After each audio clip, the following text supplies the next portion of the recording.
In this video, I'm going to explain in detail how low-carb diets slow your metabolism and why you need carbohydrates in your diet to lose body fat. And so we're going to go over certain case studies that I've brought up on how low-carb diets decrease NEAT, non-energy activity thermogenesis, and the active thyroid of T3, and then how they actually slow the metabolism from a more scientific perspective. And then we're going to go over how low-carb diets actually create insulin resistance. So my name is Adam Bono. I'm an online fat loss professional. I specialize in hormonal priming, body recomposition, and higher level forms of nutrition. And I've helped hundreds of men in 7 different countries get to a leaner body fat percentage by not using low carb diets, not using keto, not using fasting, but actually using a mechanism of exactly what you need to be eating: protein, carbs, and fats to directly get them to a leaner body fat percentage. So getting right into the video, one, you need carbohydrates in your diet. So carbohydrates are your body's main fuel source, what it prefers to actually burn, other than fats and protein.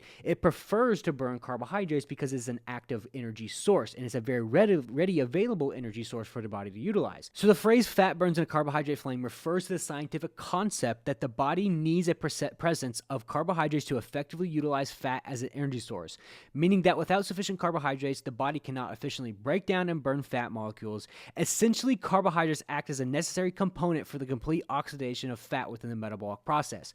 So your body's preferred energy method is carbohydrates. Without a lack of carbohydrates in your diet, the body cannot complete the metabolic process without actually losing body fat. When carbohydrates are broken down, they produce important molecules which are crucial for the citric acid cycle, the pathway where fatty acids are fully oxidized to generate energy. Without this, the fat mobilization starts to slow down.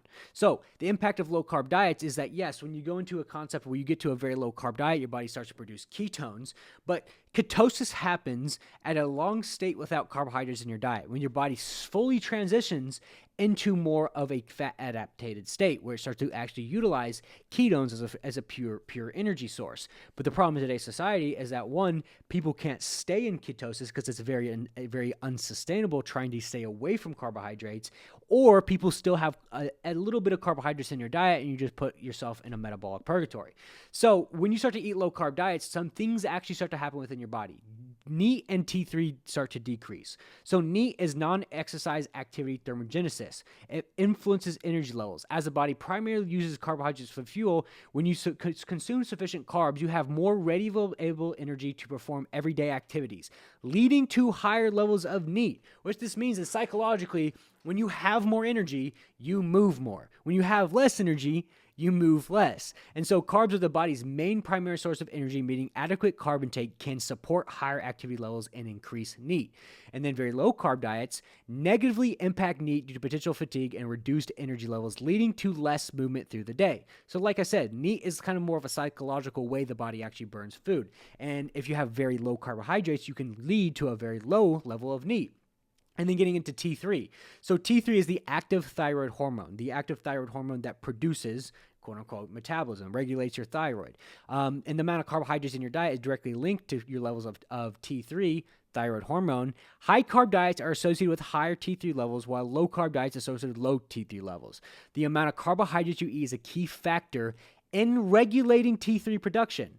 So T3 is regulated by carbohydrates, right? And you start to get less in carbohydrates, T3 starts to actually decline. So even in the study on how exactly carbohydrates decrease metabolism, if low-level carbohydrates exist, a substance known as pyruvate begins to build up. Pyruvate is formed during the glucose metabolism, and if glucose is not present, pyruvate cannot do its job in the energy process. Therefore, fat has nowhere to attach in the body's mitochondria, which in turn slows the metabolism, will halt or extremely lessen the body's fat burning capability. And even in fat carbohydrate overfeeding. So when I talk about substrates of energy, they've actually done a study on what exact substrate of energy your body is most preferred to actually gain body fat. And they found that at an excess eating of carbohydrates, when calories are equated, you store less body fat that you would in an increase in calories from fat intake. So right here it says, carbohydrate overfeeding produced progressive increases in carbohydrate oxidation and total energy expenditure, resulting in 75 to 85% of excess energy being stored. Alternatively, fat overfeeding had minimal effects on fat oxidation and total energy expenditure, leading to storage of 90 to 90% excess energy. So what it's stating is that the actual fat intake that you guys eat is more likely to store as body fat. So, getting into how it creates insulin resistance. So, insulin, first of all, is an important hormone in the body. I know it gets a bad rap in today's society and people like freak out over insulin levels, but insulin levels are needed. It acts as a key to allow glucose from your blood to enter your body cells, providing them with energy. Without enough insulin, glucose builds up in the bloodstream, leading to high blood sugar levels and potentially serious health complications like diabetes. So, you need insulin in your diet. You need insulin to put glucose in the proper places. And the thing is that, yes, if you're severely overweight, you could probably just benefit with eating less calories. But if you're somebody who's a healthy, lean individual, eating less carbohydrates will lead to a higher insulin sensitivity. So, in this article, our low carbohydrate intake correlates with trends of insulin resistance and metabolic acidosis in healthy, lean individuals. So, if you are eating very low carb diet and you're a healthy, lean individual, it can lead to a higher level of insulin resistance. So, overall, the findings showed that for the first time, low carbohydrate intake in healthy individuals of a normal weight might lead to dysfunctional glucose homeostasis, increased metabolic acidosis, and the possibility of triggering inflammation by peptide C elevation in plasma. So, what this is stating is that, one, if you're a healthy, lean individual and you want to get to a lean level physique, an elite level physique, and want to get six-pack shredded, you need carbohydrates in your diet because it's going to slow your metabolism down if you do not. If you're severely obese and you need to lose weight, or you probably are just better off eating less calories. But it comes to a point, and this is what's most important, is that when you start to eat low amounts of calories, low amounts of carbohydrates for an extended period of time, you get stuck in metabolic purgatory. One, you crash your metabolism, you decrease NEAT and T3, and you become insulin resistant. And this is why people gain it all right back after these low carb diets, because you crash everything, you crash your metabolism, you crash T3 and NEAT, and you become more insulin resistant.